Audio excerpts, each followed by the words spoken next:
어느 시골 교회에 나이가 많으셔서 시력이 많이 나빠지신 한 권사님이 교회를 찾아와서 이제 목사님 붙들고 막 우시는 거예요. 그래서 목사님이 무슨 일이냐고 이렇게 물어보니까 작년에 해군에 입대한 아들이 죽어서 천국에 갔다는 겁니다.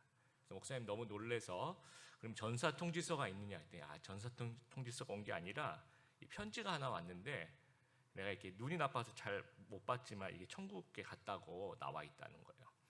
그래서 목사님이 잠깐 읽어도 되겠냐고 그래서 그 편지를 이제 보고 읽으시는데 그 편지 내용을 제가 잠깐 읽어볼게요. 어머님, 저는 지금 지중해를 지나 나폴리에 있습니다.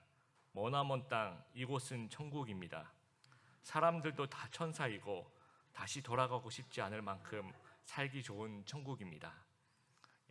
이 짧은 유머 안에 이 천국에 대한 오해가 두 가지 큰 오해가 있습니다. 첫 번째, 이 아들이 생각했던 그 천국은 내가 좋아하는 것들이 좀 집약되어 있는 곳, 나폴리 아주 멋있는 곳, 이건 이제 천국이라고 생각했고, 이 권사님이 어머님이 좀 오해하신 것은 천국은 죽어서 가는 곳이다. 우리 아들이 천국에 있다고? 그러면 전사 있나? 이렇게 오해를 했다라는 겁니다. 우리 기독교에서 장례식 예배를 이제 천국 환송 예배라고 부르기도 합니다. 우리가 회개하고 예수님 믿고 신앙생활하고 나중에 죽어서 최종 정착지로 이제 가는 곳을 천국이라고 생각한다라는 겁니다. 순서상 신자 생의 마지막으로 가는 곳이 천국이다, 이렇게 미래형으로 생각하고 있습니다. 이거 틀린 말은 아닙니다. 맞습니다. 우리가 예수님 믿고 우리가 하나님 앞에 이제 죽어서 틀림없이 갈 것입니다. 그러나 이 미래형 의미만을 갖고 있는 것은 아니다. 그러니까 100% 정확한 의미는 아니라는 겁니다. 왜냐하면 이렇게 생각하면 신자가 살아있는 동안에는 천국 바깥에서 생활하다가 죽으면 천국 안으로 들어온다는 그런 오해를 할 수 있다라는 겁니다. 이것이 오해의 그 주 원인이 이 번역에 있다 저는 생각합니다.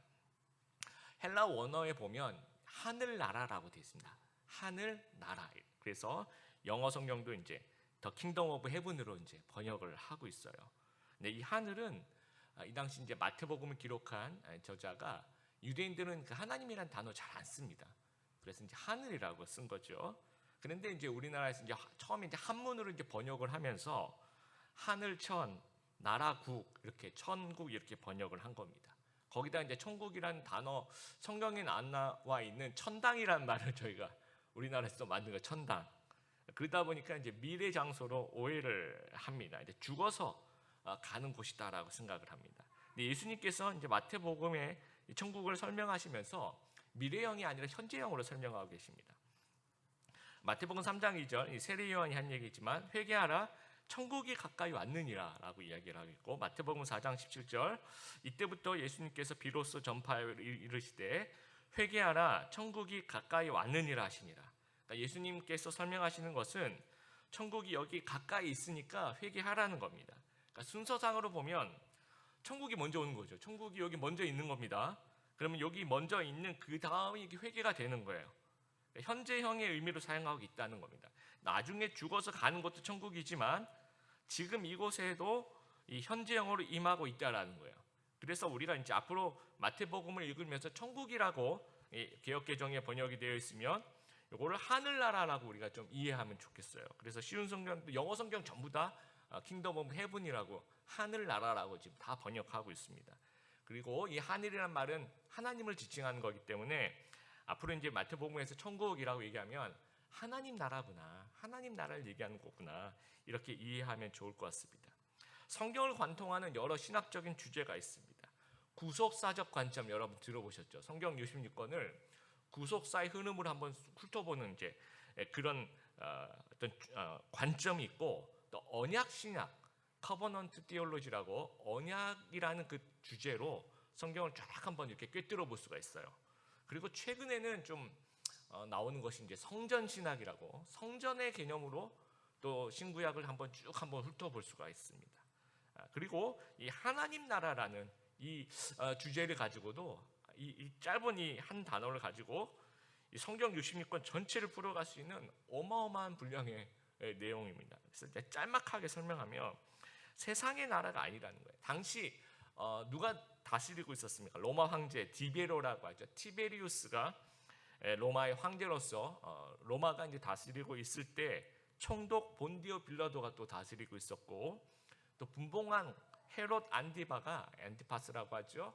하여튼 이렇게 세상 나라가 점령하고 있었는데, 유대인들이 이제 오해를 하는 거죠. 그럼 이 세상 나라, 이 정치적인 이런 적들을 다 물리치시는구나, 예수님이 로마로부터 우리를 독립시켜 주시는구나라고 생각했는데 그게 아니라는 겁니다. 그래서 요한복음 18장 36절에 예수님께서 내 나라는 이 세상에 속한 것이 아니다라고 분명히 얘기하고 있어요.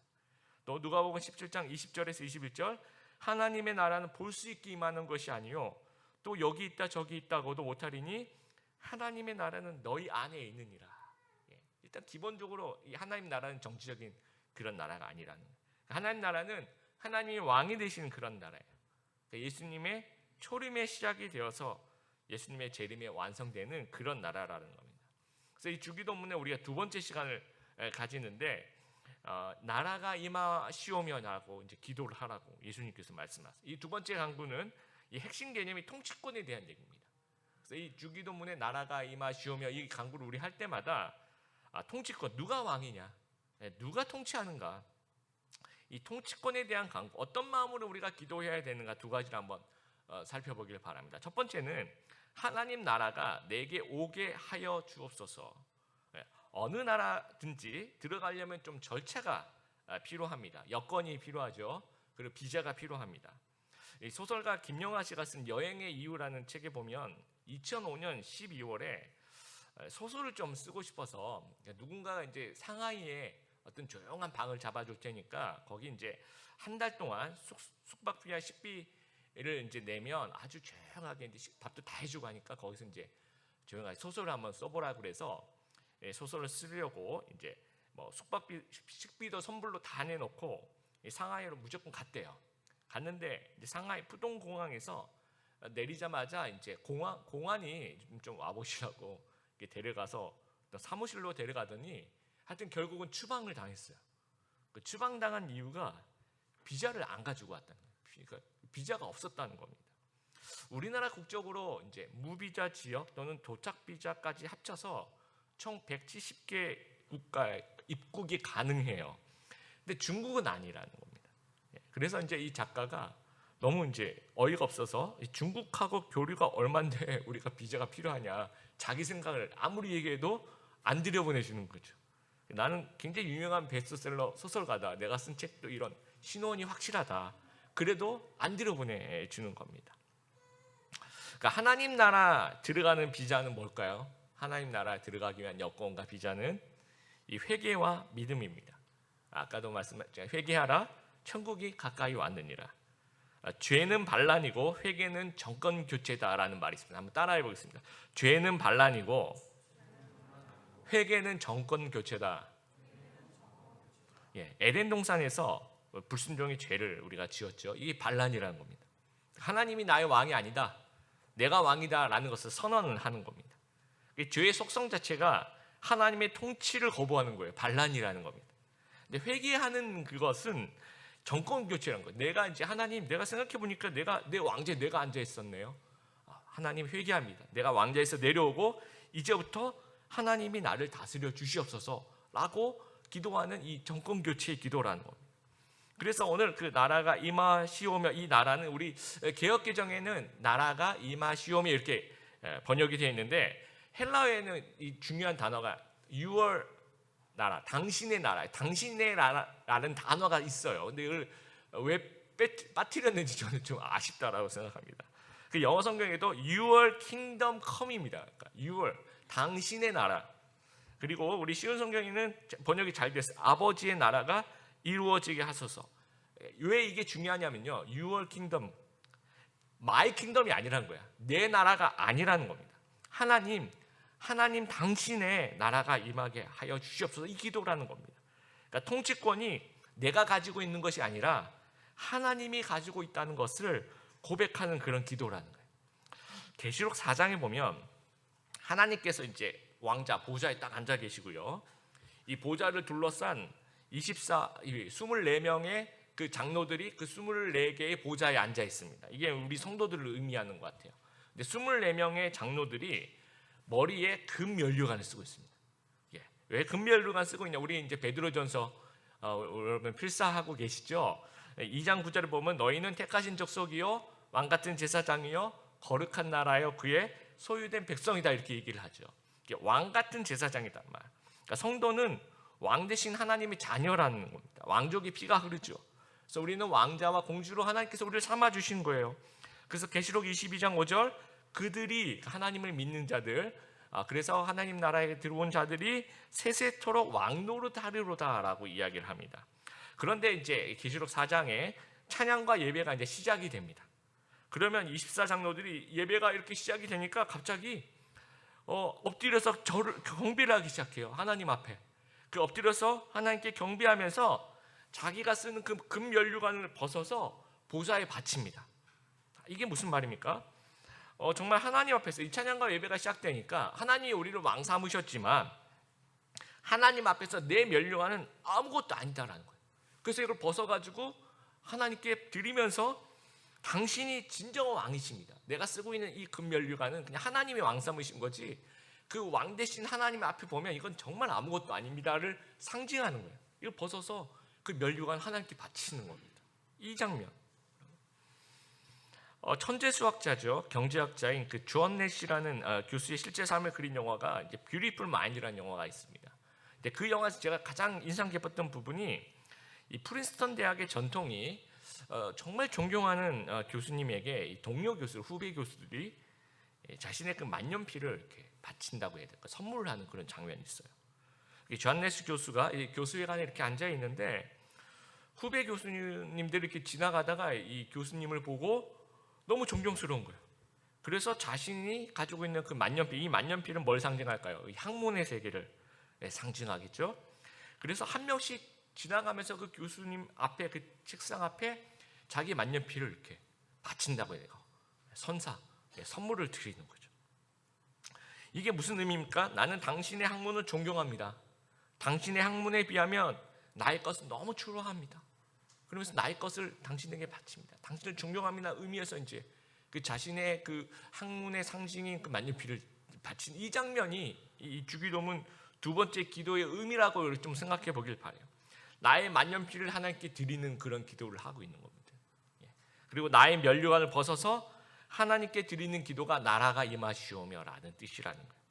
이제까지 내가 나의 왕 주인으로 살아왔는데 이제부터는 하나님께서는 나의 왕 또는 나의 주인이 되어 주십시오라고 고백하는 그런 기도라는 겁니다. 이 정권 교체, 하나님께 통치를 넘겨드리는 그런 기도라는 거예요. 내 삶의 통치권이 결정되면 하나님이 이제 왕으로서 나를 다스리겠죠. 그럼 나는 뭐가 됩니까? 백성이는 이 정체성이 굉장히 중요하다라는 거예요. 하나님은 왕이시고 나는 백성이다라는 그 정체성. 그러면 나는 순종하기만 하면 되는 거죠. 그럼 굉장한 해방감과 자유를 얻게 됩니다. 근데 통치권 결정이 애매하면 내가 왕이라 이렇게 해보니까 좀 이상하면 또 자꾸 바뀌는 거예요. 뭐 다른 사람에게 또 내 왕자를 물려주기도 하다가 아니면 돈에게 내 왕자를 물려주고 성공에게 내 왕자를 물려주고 명예가 나를 통치하다가 아니 결혼이 나를 통치하다가 아니 스펙이 나를 통치하다가 아니 내가 하고 싶은 대로 해야 되겠다 내 맘대로가 나를 통치하다 보니 계속 바뀌는 겁니다. 이러면 이제 정체성이 혼란을 갖는 거죠. 그러니까 왕이 누군지가 결정이 되지 않은 인생은 계속해서 이 자리가 누군가 무엇인가에 의해서 계속 바뀌어 나가는 거예요. 이게 방향성 자체를 상실합니다. 길을 잃고 헤맵니다. 여러분 정체성이 얼마나 중요한지 이 미국 에릭슨이라는 그 유명한 심리학자가 있어요. 태어날 때 어머니가 이제 유대인 어머니이셨는데 이제 덴마크인 아버지랑 결혼해서 이제 자기를 낳은 겁니다. 근데 이제 자기를 낳고 얼마 안 돼서 어머니가 이제 3살 때 유대인과 다시 재혼을 하신 거예요. 그러면서 또 독일에서 또 자라나서 어린 시절을 결국에는 이제 이분이 다 신앙 후에는 이제 미국에서 생활해요. 그러니까 이제 이 에릭슨은 태어날 때부터 이제 정체성이 굉장히 혼란스러웠다는 거예요. 나는 덴마크 사람인가? 나는 유대인인가? 나는 독일에서 자랐으니까 난 독일인인가? 그리고 나중에 이제 미국에서 거의 생활을 하게 되는데 나는 또 미국인인가? 하면서 나는 어디에 속해야 될지를 한평생 고민을 하게 됩니다. 그래서 이제 자기의 그 정체성에 대한 이 고민이 하나 이론이 된 심리 사회적 발달 이론, 정체성 이론이라고 그런 이론이 되어서 자기 그 정체성을 확고해야지 그 자기 정체성이 확고한 사람이 제대로 된 사람 노릇을 하더라라는 이 결론을 내리게 됩니다. 그래서 이제 1950년대 이제 미국의 인디안 보호구역을 이렇게 봤더니 다른 집단에 비해서 유난히 이곳은 마약과 알코올 중독과 폭력 문제가 굉장히 심각하더래요. 그래서 이제 에릭슨 교수가 인디안 보호구역의 안으로 들어가서 이제 어떻게 생활하는지 관찰을 해봤대요. 그랬더니 이제 인디안 아이들은 학교를 가잖아요. 그럼 백인 교사들이 가르치는데 아이들한테 너 인디안 짓 한다고 꾸중을 막 하는 거예요. 넌 왜 이렇게 인디안 짓을 하냐면서. 그리고 백인의 어떤 행동을 가르친다는 거죠. 근데 집에 가면 또 인디안 부모님들이 너는 왜 백인같이 행동하냐고 또 혼내는 거죠. 그럼 얘들이 나는 백인인가? 나는 인디안인가? 나는 누구지? 계속 이제 고민을 한다라는 거. 그러다 보니까 이제 자기 정체성을 상실하다 보니까 이 무력감과 이 좌절감에 이제 상실감에 빠진다는 거예요. 그래서 알코올 중독과 마약 중독과 이 폭력에 노출된 그런 삶을 살게 되더라는 겁니다. 이 성도의 정체성, 이게 누가 나를 다스리는가, 누가 왕인가 이 결정하는 게 굉장히 중요합니다. 그래서 우리가 이 정체성을 확립하기 위해서는 통치권은 하나님께 있다라고 순종이라는 그 정체성, 백성이라는 그 정체성을 기억해야 된다라는 거예요. 그래서 하나님 나라는요, 회개로 입성해서 그분의 통치에 순종함으로 생활하는 나라라는 거 한번 따라해 보겠습니다. 회개로 입성해서 그분의 통치에 순종함으로 생활하는 나라다. 이런 가장 기본적인 통치권과 정체성이 흔들리면 우리의 삶이 뒤죽박죽되는 엉망이 되는 거죠.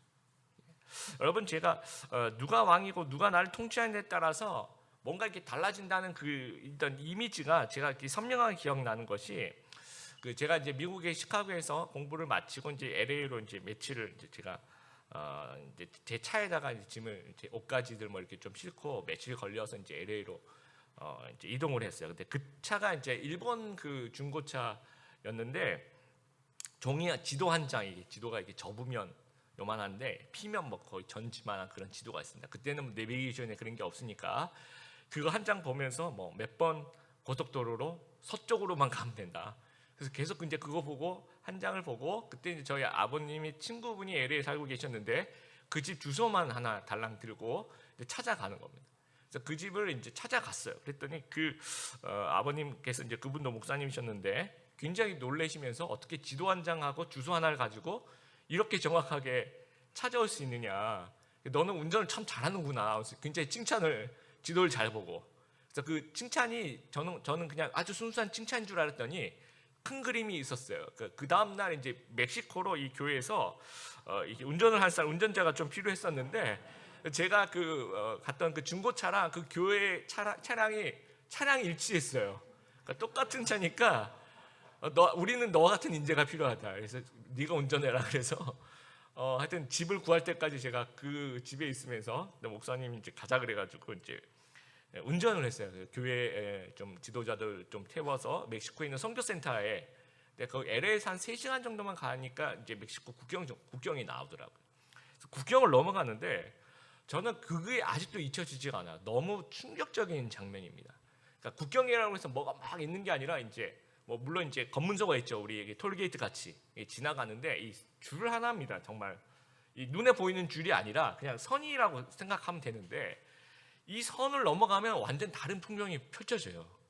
저는 그럴 수 있다는 사실에 너무 놀랐어요. 우리가 이제 이국적이다. 만약에 우리가 화상회의를 한다 그러면 여기 우리나라고 저쪽은 미국이고 그러면 우리 태평양 건너서 여기는 뭐 한국적인 풍경, 저기는 미국적인 풍경 이게 펼쳐지는 거잖아요.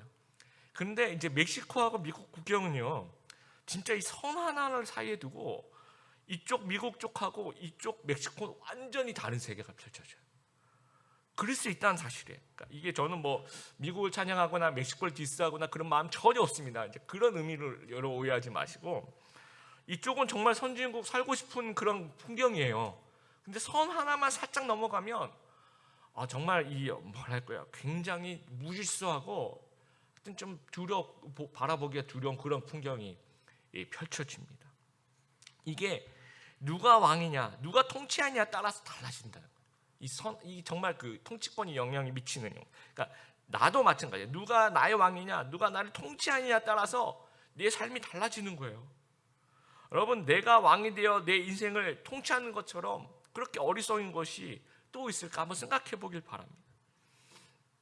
여러분, 한번 제가 질문해 볼게요. 여러분 인생이 여러분 마음처럼 이렇게 되던가요? 여러분 마음 먹은 대로 여러분 인생이 되던가요? 아니죠, 그렇죠? 내가 마음 먹은 대로 잘 안 되죠. 거의 노입니다, 그렇죠? 그러니까 내 인생 하나 내 마음대로 못하는 무능한 왕이 바로 나라는 겁니다. 내가 나를 다스려봤자 내 인생 하나 내 마음대로 못하는 겁니다. 그래서 우리가 왕을 계속 바꿔보는 거예요. 내 인생을 좀 이끌어갈 만한 좀 힘 있는 사람으로, 뭐 돈이 그 역할을 하거나, 뭐 성공이 그 역할을 하거나, 명예가 좀 내 왕이 되어보거나, 이 계속되는 혼란이 있어요. 계속되는 불안이 있습니다. 그럼에도 불구하고 아무리 왕을 바꿔보더라도 계속 두려운 거예요. 그리고 계속 마음속에 갈등이 있습니다. 이게 이제 절망으로 가는 겁니다. 요즘에 그 젊은이들이 되게 그 많이 듣는 찬양 중에 그 베델 워십에 그래서 예수라는 찬양이 있습니다. 여러분 한번 나중에 꼭 한번 들어보시면, 이 그래서 예수라는 그 앞부분에 가사가 저는 참 좋더라고요. 제가 가사만 잠깐 불러드릴게요.